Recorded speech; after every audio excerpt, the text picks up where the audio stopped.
everyone, welcome back to the channel. This is Ritu and welcome to Ritu's Vibe. So in this video I would be sharing you my after school routine as a ninth grader. Let's get started into the video. तो यहाँ पर मैं school से आ गई थी और मैं school से आते सबसे पहले शावर लेती हूँ, मतलब बहुत ज़्यादा मेरे को गर्मी लगती है इसलिए। उसके बाद फिर मम्मा ने यहाँ पर इडली सांभर बनाया था जो कि मेरे को बहुत ज़्यादा अच्छा लगता है। मतलब आज तो मेरे को बहुत ज़्यादा खुशी हो रही थी बिकॉज स्कूल से थक कर आओ, फिर अच्छा सा शावर लो and then this good food जो कि बिल्कुल it just make the day. उसके बाद फिर यहाँ पर मैं अपनी बहन के साथ चेस खेल रही थी। हमने 2 मैच खेले थे और दोनों मैच में मैं ही जीती थी ऑफ कोर्स। वैसे पहले मेरे को उतना अच्छे से चेस नहीं आता था, पर प्रैक्टिस के साथ या मेरे को थोड़ा थोड़ा चेस आने लग गया है, मैं अच्छा खासा खेल लेती हूँ। उसके बाद फिर यहाँ पर मैंने कुछ ऑर्डर करा था तो वो रिसीव हुआ था। इसका मैं अनबॉक्सिंग वीडियो तो नहीं बना पाई बिकॉज मैं बहुत ज़्यादा एक्साइटेड थी, इसलिए मैंने पहले ही उसे अनबॉक्स कर लिया। पर मैं आपको उसको थोड़ा दिखाती हूँ। सो यहाँ पर मैंने एडीवार्ड के सैम्पल पेपर्स मंगाए थे ऑफ ऑल सब्जेक्ट्स बिकॉज हमारी मैम ने भी रिकमेंड करा था क्योंकि क्लास 9 में इन फाइनल एग्जाम सारे चैप्टर्स आते हैं। क्लास 8 की तरह नहीं है कि हाफ चैप्टर्स पहले हाफ मिड टर्म में आएंगे, than half remaining chapters will come in the final term. Because ऐसा नहीं होता है और 9th में पूरा सिलेबस आता है, इसलिए हमें सैम्पल पेपर से प्रैक्टिस करना बहुत इंपॉर्टेंट है। इसलिए मैंने सोचा कि चलो मैं ऑर्डर कर लेती हूँ। तो सबसे पहले यहाँ पर आपको माइंड मैप्स मिलेंगे ऑफ ईच चैप्टर और यहाँ पर बहुत ज़्यादा फ़नी डायग्राम्स थे। उसके बाद फिर ये रहे सैम्पल पेपर्स और इस जो यहाँ पर सैम्पल पेपर्स है आपको एग्जैक्ट उसी पैटर्न में मिलेंगे जो कि आपके स्कूल एग्जाम्स में आते होंगे। So you don't have to worry about the format, exact same format होगा। और इसमें क्वेश्चन की जो क्वालिटी है इट्स वेरी गुड। थोड़े बहुत hard questions, medium and easy question सब हैं और then you will get the solutions at the end. So yeah this is same for the all the books. Hello everyone. So finally it's 4 p.m. and now I will be start studying. So first I'm thinking to do biology because in my PT3 epithelial tissue and connective tissue will come. So I want to be very prepared for that because it's very syllabus. So yeah, I would be doing bio. Let's start. First of all, let me share you a thing. So I have come third in creative writing competition. I don't know how I got selected for this position, but yeah, I am very excited. So I think now it was around 4:30 और 5 p.m. और यहाँ पर मैं bio लेके बैठ गई थी। और आप लोग काफ़ी लोग पूछते रहते हो कि अपने नोट्स शेयर करो, नोट्स शेयर करो। सो ये रहे मेरे एनिमल टिश्यू के नोट्स, सिर्फ कनेक्टिव और एपिथेलियल ही है इसमें। और आप मेरी वीडियो को 1080 पिक्सल्स पे करके देख लेना, उससे आपको अच्छी क्वालिटी मिलेगी। देन आप इसका स्क्रीनशॉट ले सकते हो। और ये नोट्स मैंने किसी बुक से नहीं लिखे, ये सारे नोट्स हमारी मैम लिखवाती है और उन्हें काफ़ी अच्छे नोट्स लिखवाए हैं, इसलिए मैं अपनी मैम के नोट्स ही फॉलो करती हूँ। और हमारी मैम ने काफ़ी डीप में लिखवाया है, लाइक आप देख सकते हो यहाँ पर हमारी एनसीईआरटी में इतना तक कुछ नहीं दिया है। तो यहाँ पर मैं सारे डायग्राम्स हैं और सारे यहाँ पर हमारी जो मैम है उन्होंने काफ़ी शॉर्ट में लिखवाया है, इतने बड़े बड़े पैराग्राफ्स वगैरह नहीं लिखवाए हैं। सो यार these were all my notes. और अब मैं यहाँ पर फाइनली पढ़ने बैठ गई थी। तो यहाँ पर मैंने सोचा था कि मैं अपनी रफ नोटबुक में पहले एक टॉपिक लूँगी, then I will start writing about it. तो सबसे पहले यहाँ पर मैंने जितने भी फ्लो चार्ट्स थे प्रैक्टिस करी।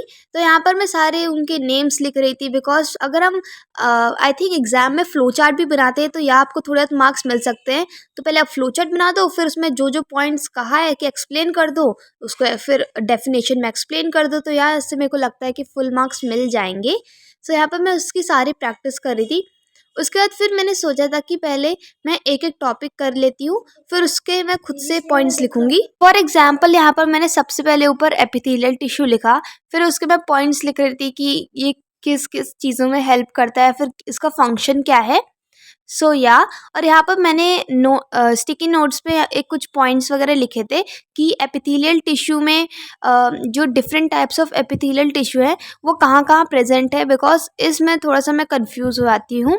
तो यहाँ पर फिर मैंने देखा कि मेरी मम्मा ने घर पे रसगुल्ले बनाए थे और ये इतने ज़्यादा यम्मी थे, मतलब बता नहीं सकती। वैसे मम्मी का खाना तो हमेशा ही यम्मी होता है, तो इसलिए यहाँ पर फिर मैंने 2-3 खाए थे। उसके बाद फिर यहाँ पर वापस पढ़ने बैठ गई थी और अभी मेरा पढ़ने का मन नहीं कर रहा था सच सच कहूँ तो, इसलिए मैंने सोचा कि चलो सबसे पहले मैं अपना स्कूल का होमवर्क कर लेती हूँ जिससे मेरा थोड़ा पढ़ने का मन करे। तो यहाँ पर मैं स्टेटिस्टिक्स कर रही थी फ्रॉम एनसीईआरटी। हमारी मैम ने कहा था कि तुम्हें सारे क्वेश्चंस बनाने हैं, तो यहाँ पर मैं सारे क्वेश्चंस बना रही थी। और ये चैप्टर काफ़ी इजी है, बस आपको क्लास वगैरह का ध्यान रखना है, कहीं आप उल्टा सीधा ना कर दो। और जितनी भी एनसीईआरटी में टेबल्स है उसको अच्छे से देख लेना, उससे आपको एक क्लैरिटी मिल जाएगी इस चैप्टर की। उसके बाद फिर मेरी जो पहले वाली ग्राफ नोटबुक थी वो ख़त्म हो गई थी, इसलिए मुझे पता था कि मेरी नोटबुक ख़त्म हो जाएगी, तो मैं स्कूल से आते समय ही मैंने एक ग्राफ नोटबुक ख़रीद ली थी न्यू। तो यहाँ पर फिर मैं उस न्यू नोटबुक में अपने ग्राफ्स बना रही थी। बाय द वे, आपके स्कूल में अभी कौन सा चैप्टर चल रहा है? और बहुत से लोग पूछ भी रहे थे कि आपने कितना सिलेबस कर लिया है। तो देखो, अभी मैंने खुद से तो कुछ नहीं करा, बस जितना स्कूल में चल रहा है मैं उसका ही थोड़ा मतलब स्कूल में ही पढ़ लेती हूँ। मैंने अभी खुद से इतना भी कुछ शुरू नहीं करा है। तो अभी हमारे मैथ्स में सारे चैप्टर्स हो गए हैं एक्सेप्ट सर्कल्स। और काफ़ी लोग कह रहे थे कि मैंने अपनी पिछली वीडियो में बताया था कि मेरे को क्वाड्रिलेटरल्स थोड़ा सा डिफ़िकल्ट लग रहा था, बट फिर काफ़ी लोग कह रहे थे कि सर्कल्स उससे भी ज़्यादा डिफ़िकल्ट है।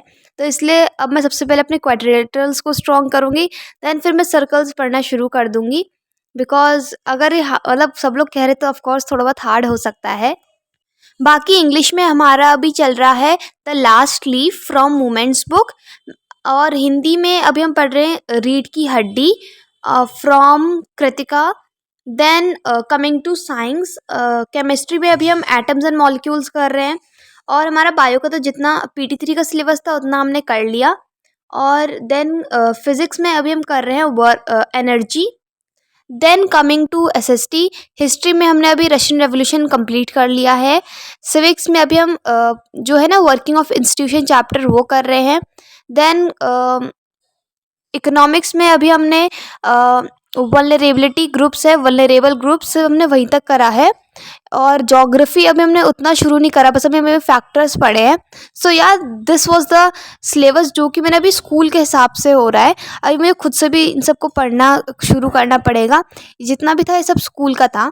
और यहाँ पर फिर मेरा उतना पढ़ने का मन नहीं कर रहा था, तो यहाँ पर होमवर्क करने के बाद फिर मैंने सोचा कि चलो सब लोग कहते हैं कि तुम ऐसे पढ़ो कि तुम किसी को एक्सप्लेन कर रहे हो, तो आज मैंने ये वाला मेथड लगाया। और यहाँ पर मैं ऐसे एक्टिंग कर रही थी कि मेरे सामने कोई बैठा है और उसको मैं एक्सप्लेन कर रही हूँ। सो यहाँ पर मैं एग्जाम्पल्स द्वारा काफ़ी एक्सप्लेन करने की कोशिश कर रही थी। अगर सच सच कहूँ तो ये वाली ट्रिक याद थोड़ी बहुत हेल्प कर रही थी मेरे को, और मेरे को काफ़ी इंटरेस्ट भी आ रहा था और मैं चीज़ें काफ़ी समझ पा रही थी। तो आपको यहाँ पर मैं एक छोटी सी क्लिप दिखाती हूँ। Red blood corpuscles, WBCs, white blood corpuscles, okay, and platelets. So these are the three things which are suspended, which are there in your blood. What does RBC do? You know, RBC has hemoglobin, and hemoglobin provide red color to the RBC. And what does hemoglobin attach? Oxygen. Hemoglobin attach oxygen with it and provide to the body. Okay. So WBCs, what does WBCs do? WBC produce antibodies to fight against the germs or the pathogen. सो यार, this was my trick. तो मैं ऐसे ही सारे मैंने जितने भी topics थे उनको एक्सप्लेन करा, और मेरे को सारे टॉपिक्स अच्छे से समझ में आ गए जो मैं कब से याद करने की कोशिश कर रही थी। सो यार, you can try this trick with your friend, sister, और even yourself. So yeah, this was all for this video. Thank you for watching. Meet you in the next video. Till then, take care and bye bye. And you can also tell me कि आपको next video कौन सी चाहिए।